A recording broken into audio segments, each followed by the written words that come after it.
Кутман күн достор, менин каналыма куш келипсиз. Бүгүн ушундай жумшак, бийик болуп көтөрүлгөн, баарына белгилүү болгон зебра пирогун жасайбыз. Каналга катталып, лайк коюп, комментарий жазууну унутпаңыз. Эң алгач эле жумурткабызга 3 жумурткабызга кум шекерибизди салып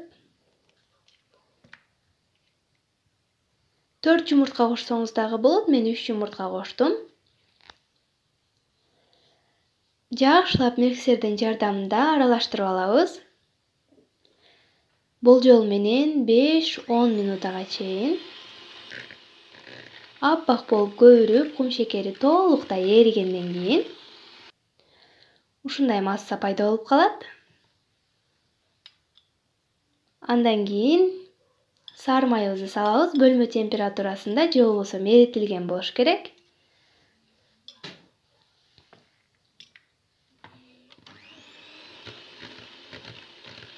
Дагы да жакшылап бирдей массага келгиче аралаштырып алабыз. Менде бир аз муздаткычтан кечираак чыгаргам, ошол себептен майым жакшы эрибей калды. Андан кийин айран же болбосо сметана колдонсоңуздар болот. Бардык граммдарын описанияга жазып коем, ошол жактан көрүп жасай бересиз. Миксердин орточо ылдамдыгында бат-баттан аралаштырабыз, жумурткалуу массабыз чөгүп кетпеш үчүн. Андан кийин унубузга сода же болбосо разрыхлитель салабыз, 1 чай кашык.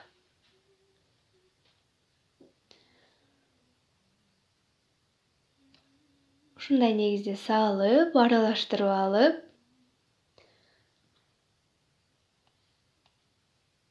үчкө, 4кө бөлүп, электен өткөрүп салабыз. Сөзсүз түрдө бул милдеттүү түрдө, себеби дегенде канчалык биз жакшы ээлеп, бөлүп салсак, ошончо пирогубуз жакшы көтөрүлөт.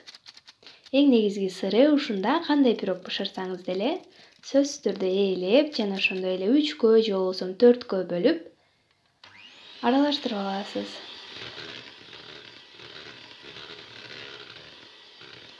Мен 3кө бөлүп салдым.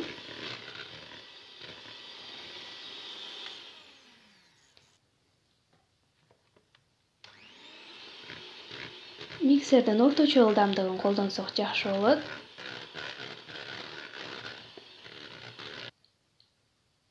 Бул пирогду жасаганча мага 20 мүнөттөй кетти, өтө бат даярдалат. 2 идишке бөлүп алабыз.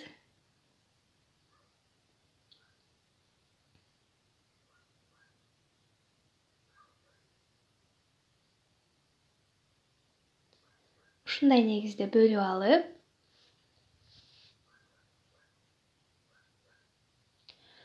экинчисине какао салабыз. Сөзсүз түрдө электен өткөрүңүз, себеби дегенде комочкалар болуп, пирогубуз жакшы окшошпой калышы мүмкүн. Ошол себептен жакшылап аралаштырып, видеодо көрсөтүлгөндөй кылып формаңызга салып чыгасыз. Мен фольга колдондум. Пергамент кагаз же болбосо тефлоновый коврик колдонсоңуз дагы жакшы. Ушундай негизде салып алдым. Андан кийин зубочистканы же болбосо ушундай бычактын көмөгү менен ушундай узорлор түшүрүп алабыз дагы.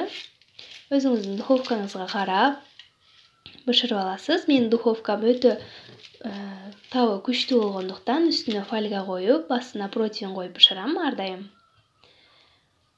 Ошол себептен духовкаңыз менен жакшы дос болушуңуз керек, ар түрдүү выпечкалар бышырганыңызда.